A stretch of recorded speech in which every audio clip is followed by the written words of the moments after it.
A 102-year-old woman from Mangroli village in the Bardoli Lok Sabha constituency of Gujarat participated in the electoral process by casting a vote at home on Thursday. Valibin Patel availed the home voting facility provided by the Election Commission of India for citizens above 85 years of age as well as persons with disabilities.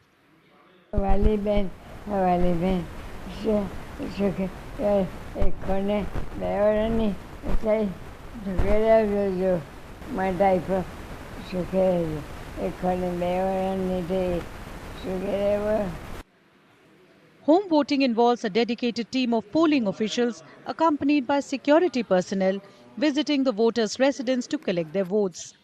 The entire process is recorded on video for transparency. અને આપણા ગવર્મેન્ટે આટલી ઉંમરવાળાને બધા કંઈ માંદા હોય તેના માટેની સુવિધા રાખી છે તો બધાએ મતદાન કરવું અને આપણો દેશ આગળ વધે એવી મારી ભાવના છે.